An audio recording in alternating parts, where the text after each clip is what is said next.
Good morning students, myself Renu Soren, teacher of St. Michael's Academy, Betia.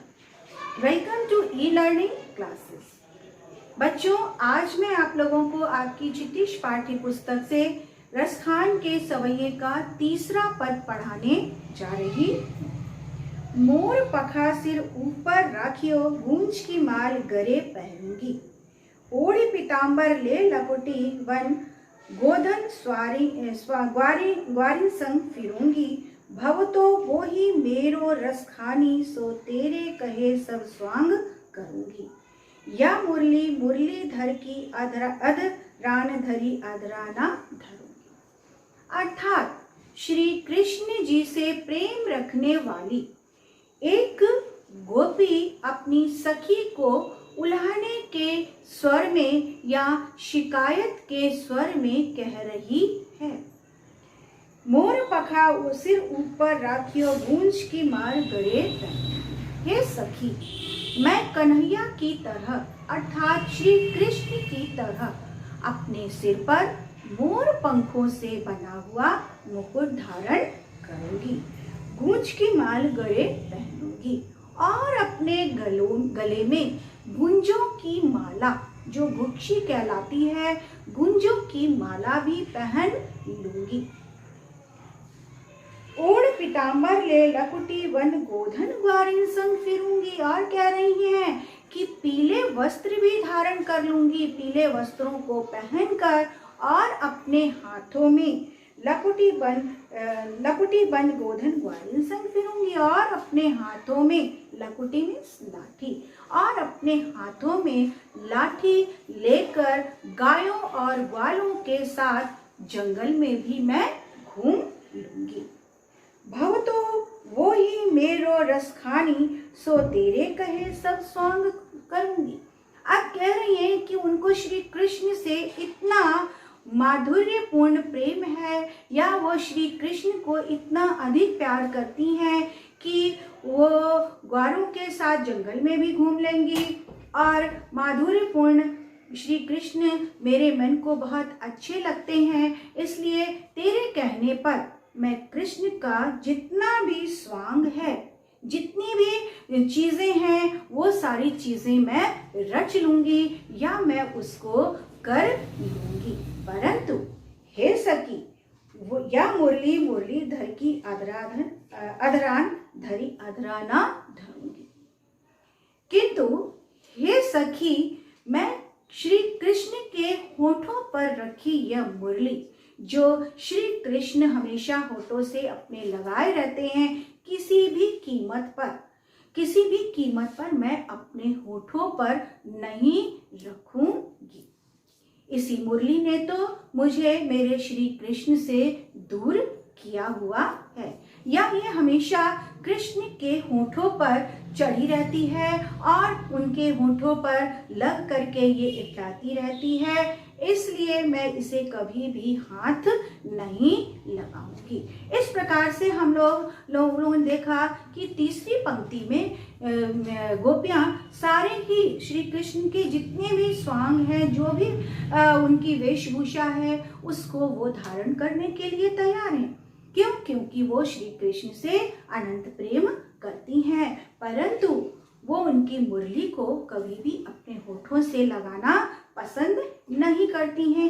क्यों नहीं करती हैं? कारण ये है कि वो उनका गोपियों का ऐसा मानना है कि इसी मुरली के कारण ही श्री कृष्ण उन लोगों से दूर रहते हैं।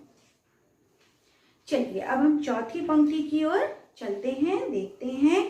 काननी दे अंगुरी रहबो, जब ही मुरली धुनी बंद बजहे, मोहिनी तानन सो रसखानी, अटा चढ़ी गोधन गए हैं तो गए हैं, तेरी कहो सिरे व्रज लोगनी काली को कितनो समझोहे, मायरी व मुख की मुस्कानी, समहारी ना जय है ना जय है ना जय है। काननी दे अंगुरी रखो। काननी अर्थात कान, अंगुरी में उंगली। रहबो जब ही मुरली धुनी बंद बजे। अभी चौथी पंक्ति में कवि कहते हैं कि गोपी के प्रेम का यह रूप भी अत्यंत विचित्र है, बहुत अधिक। जितना ही वो श्री कृष्ण को अगाध प्रेम करती हैं, लेकिन उनके प्रेम करने का जो रूप है वो भी बड़ा ही विचित्र है। वो कहती हैं कि जब श्री कृष्ण मुरली की मंद मंद ध्वनि बजाना शुरू करेंगे, जब भी वो मुरली की मंद मंद ध्वनि बजाना शुरू करेंगे तो वो अपने कानों में उंगली डालकर रखेंगी। मुरली धुनी मंद बजाएं, जब जैसे ही वो मुरली की बजाना शुरू करेंगे तो गोपियां कह रही हैं कि हम लोग अपने कानों में अपनी उंगली दे देंगे या अपने कानों को उंगली डालकर रखेंगे। मोहिनी तानन सो रसखानी, अटा चढ़ी गोधन गए हैं तो गए। अटा चढ़ी मतलब ऊपर चढ़ करके भी, अटारी पर चढ़ करके भी उनकी मुरली की तान को अपने कानों में उंगली डालकर रखेंगी। वो उनकी मुरली की तान की ओर बिल्कुल भी ध्यान नहीं देंगी। फिर भी चाहे मुरलीधर श्री कृष्ण अपनी अटारी पर चढ़कर अर्थात ऊपर चढ़कर अगर जोर जोर से भी अपनी अटारी पर चढ़कर गोधन नामक लोकगीत की धुन भी बजाते रहें तो भी मुझ पर उसका कोई भी प्रभाव नहीं पड़ेगा।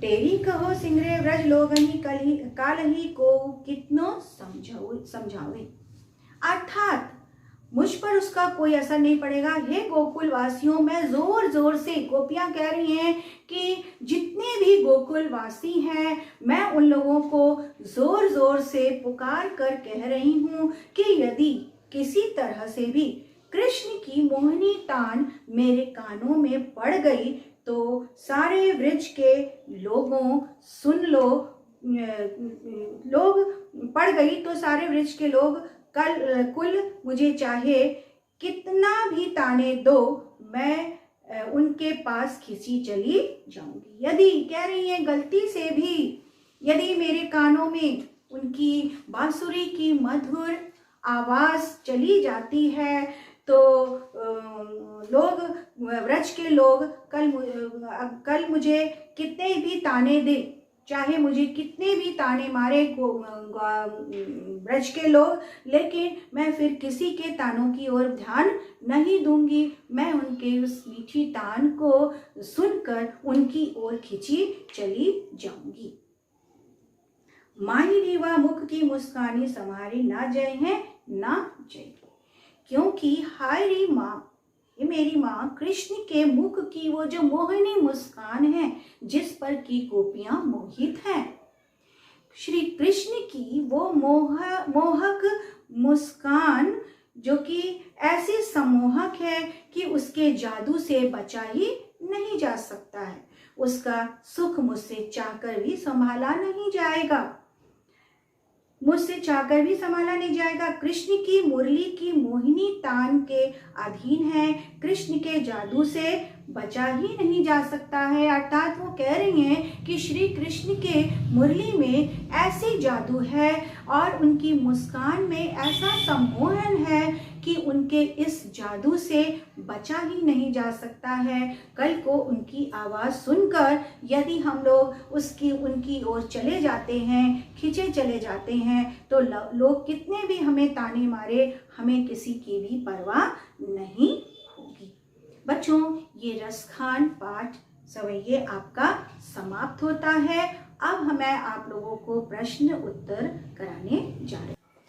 क्वेश्चन नंबर 1, ब्रज भूमि के प्रति कवि का प्रेम किन किन रूपों में अभिव्यक्त हुआ है? आंसर है, कवि को ब्रज भूमि से गहरा प्रेम है।